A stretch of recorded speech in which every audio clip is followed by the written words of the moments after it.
আমি প্রতিদিনের মতো তোমাদের কমেন্টগুলো পড়ছিলাম আর রিপ্লাই দিচ্ছিলাম। সেই সময় আমার চোখে এই কমেন্টটা পড়ে। তো কমেন্টটা শোনো।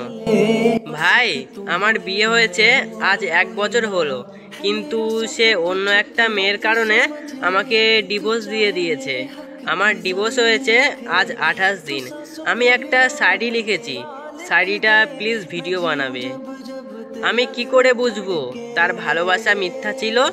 কারণ সে তো একদিন না, দুদিন না, পুরো একটা বছর আমার মাকেও মা বলে ডেকেছিল।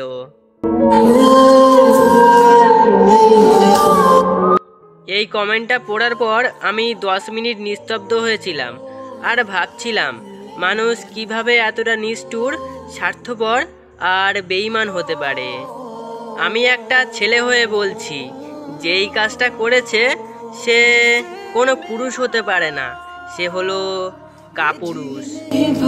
আমি প্রতিদিন ছেলেদের হয়ে কথা বলি, কিন্তু আজ প্রথমবার মেয়েদের হয়ে কিছু কথা বলতে চাই। আমি শুনেছি অনেক ছেলেই বলে মেয়েরা নাকি ভালোবাসতে জানে না, মেয়েরা শরীর দেখে প্রেম করে, আরও কত কিছু। আরে হ্যাঁ, মেয়েরা তো ভালোবাসতে জানে না, তাই তো রাধা আজও কলঙ্কিনী আর শ্রীকৃষ্ণ স্বয়ং ভগবান। আমি নিজের কানে শুনেছি অনেক ছেলেই বলে মেয়েরা নাকি চরিত্রহীন, নোংরা, আরও হেন তেন কত কিছু। সেই সব ছেলেদের উদ্দেশ্যে আজ কয়েকটা কথা বলতে চাই, শোনো। মানলাম মেয়েরা চরিত্রহীন, কিন্তু কেউ কি আমাকে বলতে পারবে একটা মেয়ে চরিত্রহীন হওয়ার পিছনে কে দায়ী? না, আমি বলছি শোনো, একটা মেয়ে চরিত্রহীন, নোংরা, নষ্ট হওয়ার পিছনে একটা ছেলেই দায়ী। সিম্পল একটা উদাহরণ দিচ্ছি। একটা রিলেশন চলাকালীন সেই ছেলেটা তার জিএফকে বলবে, জান আমাকে একটু দেখাও।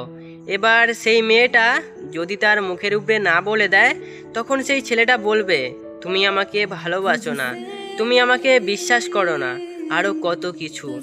তখন সেই মেয়েটাকে বাধ্য হয়ে তার বয়ফ্রেন্ডের সামনে উলঙ্গ পর্যন্ত হতে হয়। এবার সেই ছেলেটাই মেয়েটাকে ছেড়ে গিয়ে বলবে নষ্টা, চরিত্রহীন।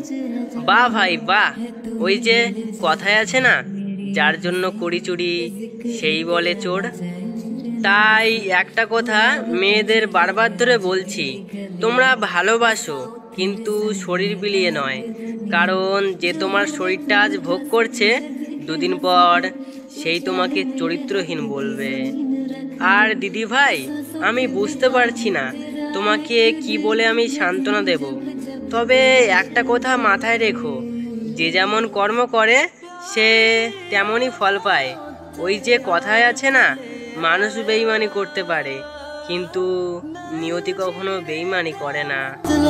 আর দিদিটা খুব সুন্দর একটা শায়রি লিখেছে, আমি একটু ভালো করে বলছি, সবাই শোনো। আমি কি করে বুঝবো তার ভালোবাসা মিথ্যা ছিল?